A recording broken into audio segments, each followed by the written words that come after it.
Welcome back, mga kaagdab. Ito na naman po ang inyong lingkod, si Mr. Destiny. At magbibigay po tayo ng pinakamainit na update po ngayon sa social media. Ito yung pinaka-latest na nakuha po natin. Sabi ko nga po sa inyo di po ba?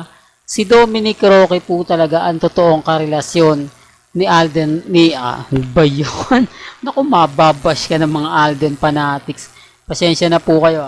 Ito yung totoong karelasyon ni Catherine Bernardo, si Dominic Roque. Po ba? Dito mga kalab, sabi ko nga po sa inyo, walang ina na gagawa po ng o magpapakalat po na si Alden Richards ang karelasyon ni Catherine. Hindi po gagawa yan nang sa tingin niya na hindi po ba? Kaya niya lang nasabi siguro yon mga kaldab dahil sa pelikula nga po. Dahil may malaking project po talaga. Malaking talaga to mga kaldab, ang Hello Love Again. Kaya siguro pinupush nila yon dahil malaki talaga ang talent fee na binayad kina Alden Richards at ng kay Catherine. Kaya nga sabi ko sa inyo nung una pa lang mararamdaman mo na hindi talaga si Alden ang karelasyon. Una sa lahat, kung mapapansin nyo, si Jorus bigla nagbago. Po ba? Hindi na siya gaano nagbibigay ng update kina Alden at kay Catherine. Dumistansya na siya. Doon pa lang may mali na di po ba?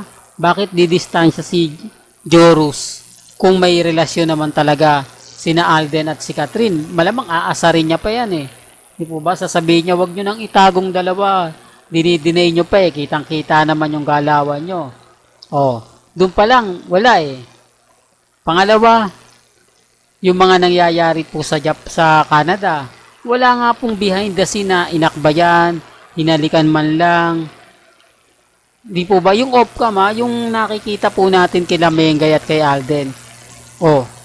Hindi nga po nakitang ginawa yun ni Alden kay Catherine. At bakit napakalaki ng distansya ni Catherine at ni Alden Richards? Dapat sobrang sweet sila. Ito yung pinapaliwanag ko na hindi po nila naiintindihan. Sinasabi ko na galit agad-agad sila. Kasi nga po, ako lang naman po talaga yung nagbibigay ng mga ganitong ganap. Lalo na po sinasabi nila na wala ng Aldab. Wala na nagbibigay ng mga update. Hindi pa raw po ako tumigil. Mag-post na lang daw ako ng mga cut din. Armain, mas maganda pa. Kumbaga titingkad pa raw yung channel ko. Mas aangat pa raw yung channel ko gaya ng mga ibang vlogger o ibang Aldab na bumaligtad. Totoo naman po mga Aldab. Sabi ko nga po sa inyo, kung gugustuhin lang po ni Mr. Destiny, madali lang po magpalit ng content. Di po ba? Mga trending lang i-update ko Pero gaya ng pinapaliwanag ko, hanggat hindi po natatapos ang Aldab, hindi po tayo magpapalit. Maliban lang po kung nag-end na ang Aldab. Ibig kong sabihin, yung tipong magpapakasal na sila Mengay, may sarili-sarili na silang, kumbaga yung tipong pamilya na, wala na siya showbiz, malamang magpalit ako. Di po ba? Dahil alam naman po natin happy ending ang nangyari sa Aldab Nation. Yun, dun lang po ako magpapalit. Pero dito, never po. Po ba? Hanggat na andyan po kayo, mananatiling matatag at kampante si Mr. Destiny. Pero bago nga po pala natin ituloy itong napakagandang update natin, kung bago ka lang sa channel na to at isa kang true-blooded Aldab Nation na nagmamahal kina Mengay at Isoy, tama po ang channel na pinuntahan mo, kaya consider na po kitang bagong subscriber. At huwag mong kalimutang i-share ang mga video po natin sa mga mami, sa mga titas at sa mga senior. Eto, remind ko lang po sa mga dumadaan, wala pong pinipilit si Mr. Destiny. Lahat po ng paniniwala ninyo at opinyon, nire-respeto ko po yan at ginagalang. Real talk. Well, punta na tayo sa ating pinaka main topic. inilabas na naman po ang bagong o ibinalik na naman po ng Eat Bulaga ang bawal judgmental. Bakit? Bakit na naman binalik yan? Naramdaman na nga po ba nila na kailangan ng magbago? Ito yung pinapaliwanag ko na hindi po ako naintindihan. Hindi naman po lahat ng segment boring. May mga segment po ang Eat Bulaga na talagang boring. Yung ibig kong sabihin, katulad nung nakaraan, ang one for all for one, boring. Oh. Tapos yung therapy naman, nakakainis lang. Di po ba? Hindi naman araw-araw ganon. May mga segment talaga na kailangan ng baguhin. May mga segment na hindi na gaanong masaya. Although pinipilit ng iba, pinipilit ng Eat Bulaga, pero hindi na po talaga eh. Dapat nga po talaga sa totoo lang, magbago na. Di po ba? Yung iba na po yung gaganap. Ibig kong sabihin segment na kakaiba.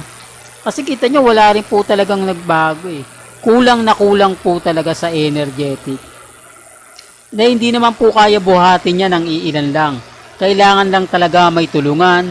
Kailangan talaga buong mga, although hindi ko sinasabi na may tamad, hindi ko sinasabi na kulang. Yung effort po kasi parang mabigat, di po ba? Although nag-e-effort po sila lahat, pero hindi satisfied yung viewers.